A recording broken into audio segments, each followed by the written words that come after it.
Welcome everyone to WGU.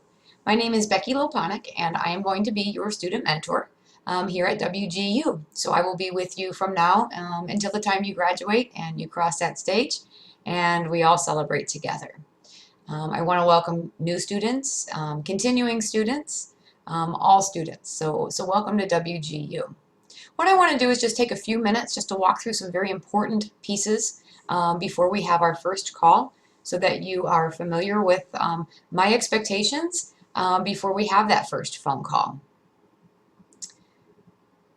So let's talk first about actually scheduling that first call.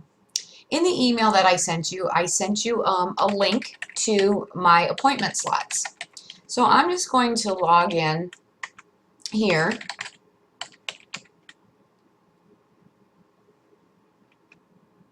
Okay, and I've logged in and I've actually gone over to the calendar section. Now you're going to log in with your WGU account. I had to log in with a regular Gmail account just to show you how this works. So log in with your WGU account and you're going to actually scroll over to the week that I indicate. So in the email this time, I indicated that you're going to be looking at the week of September 29th through October 5th. And you can sign up for any of these times, okay? So you'll select your time, you'll find what time works best, select your time, take out the what and put in your name, not your name, but your name. So don't type your name, type what your actual name is. Okay, so Bill Davis. Oh, I said Nil Davis. Okay, so silly me. Okay, so Bill Davis. And then in the where field, type your phone number. And then hit save. Now what that will do is it will prompt me, it will send me an email saying that you signed up for a time and I'm going to know what time works the best for you. Okay, so that's the first very important thing to do, is to sign up for a time for our first call. Now, the farther along you are in Education Without Boundaries, the better off you are for that first call, because we'll get farther along in our first call the more that you complete. So, for example, if you finished through Module 2 of your Education Without Boundaries course, we can go ahead and start looking at your degree plan.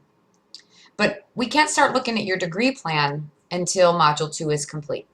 So if you're only on Module 1 and we have our first phone call, we can do a lot of introductions and we can talk about why you're here, and we can talk about your vision and your goals and your support network. But we won't be able to do anything with your degree plan until you're finished with Module 2. Module 2 is very important. It goes over vocabulary. It will talk about things like task stream and competency units and on-time progress and OTP. These are all very important WGU words that you're going to hear a whole lot, and so it's very important that you pay close attention in Module 2.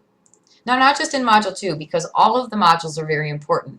So when you finish EWB, we'll be able to do some actual registration and enrollment.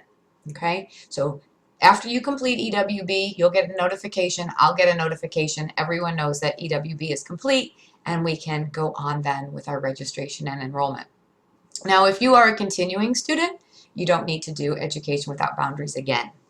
New students, you have to do Education Without Boundaries. So we have our first phone call, and you've completed Module 2, so we can actually start looking at your degree plan. So I actually have a degree plan open down here. I have a degree plan open for a sample student, Bill Poindexter. What you'll notice in your degree plan is that by default certain courses will come into term 1 and certain courses will come into term 2, but you and I can talk about those courses, and we can talk about the order of those courses and what would be best for you and for your goals. Okay, so we're just looking right now at the current plan. We can see that in this plan for Bill Poindexter, Education Without Boundaries is right here, and it's still green. It's one competency unit, and it's still green, which means it's not finished yet. Because as soon as it's finished, and Education Without Boundaries verifies that, then that will actually turn blue. All right. So you can also see in this first term some other courses. Now, the names of these courses are probably not going to be the same as the courses that you see in your degree plan because this is just a sample student, okay? But some things to remember is that the ribbons here tell you how many competency units each one of these courses is worth. And as a graduate student, you want to have 8 or 9 competency units in each term. The P's and the O's, those stand for the performance-based assessments and the objective-based assessments. And if you recall from your Education Without Boundaries, performance-based assessments are done in task stream and objective-based assessments are done either online proctoring or at a testing center. Then we'll have dates to the right.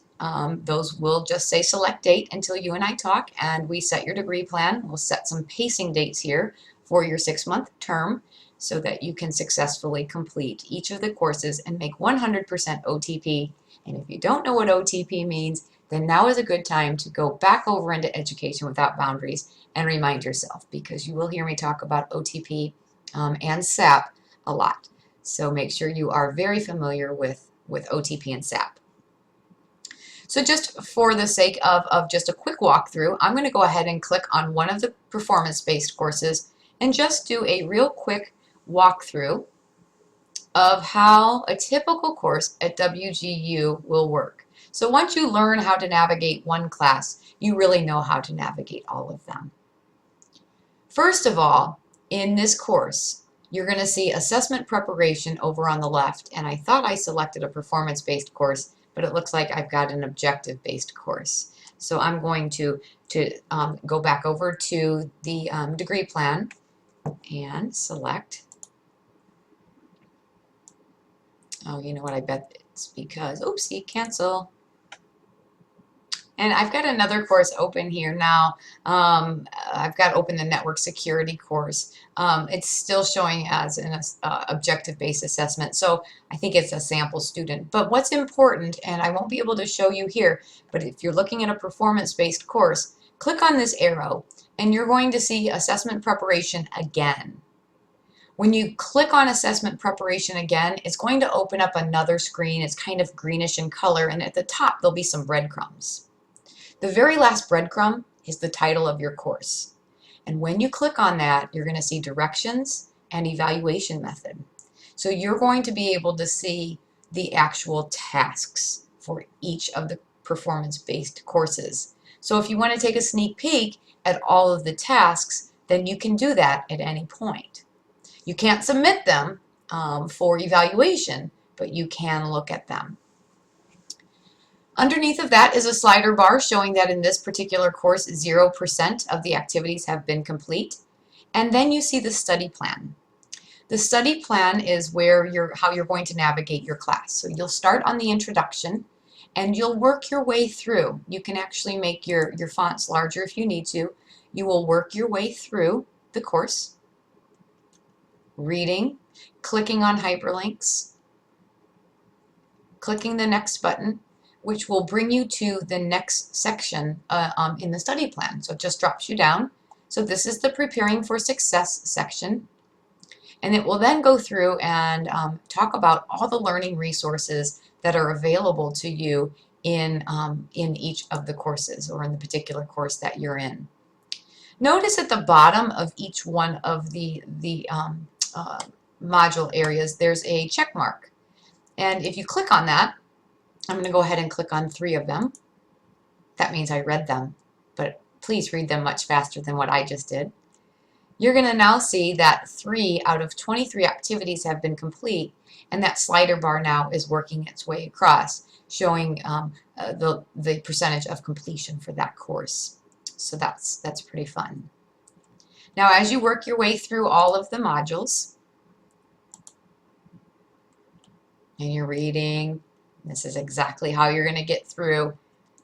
You're going to click the next button again. We are now actually into the meat and potatoes of the course. So we've gone through the introduction, we've gone through the Preparing for Success, and now we're in the first module, the Security Policy Evaluation for this particular course. And we can click the next button. and we can actually start working on the course using the learning resources that are available. You can click on your learning resources button. Mine is going to appear blank just because this is a test student, but all of your learning resources will be loaded right here for you. So once you navigate one class, you can pretty much navigate them all. The learning resources are there for you. Don't feel like you have to work through and watch 100% of all of the videos and do all of the activities. We are competency based, so use them as you need them. Reuse them as you need them. They're great learning resources. Our learning resources team does a phenomenal job of identifying the resources, and our course mentors work with them as well to find the best resources to help you learn this material. All right, so that is how you would navigate through a class. Okay, I'm pausing for a minute. Okay, and so a couple, what I want to do now is just go really quickly through just a couple other FYI things. When you're in a course, one thing that you may want to do is download the course as a PDF. The reason you might want to do that is if you are on the road or you are at work and at lunch and you don't have access to a computer, you'll have your whole course here as a PDF that you can either print or you can put on your computer or on your iPad for offline access. So that is very helpful. Another thing to remember and keep in mind, it's mentioned in EWB, is that you will want to use Firefox or Mozilla. IE is not a preferred browser. Chrome and Firefox are the preferred browsers. So that's what I really wanted to show you today. So now that you've got an appointment set, I'll be calling you for our first call where we can get to know each other a little bit better. You can ask me some questions, and if you are finished with Module 2, then we'll be able to actually start looking at your degree plan. So I can't wait to talk to you, and enjoy the rest of your day. Bye.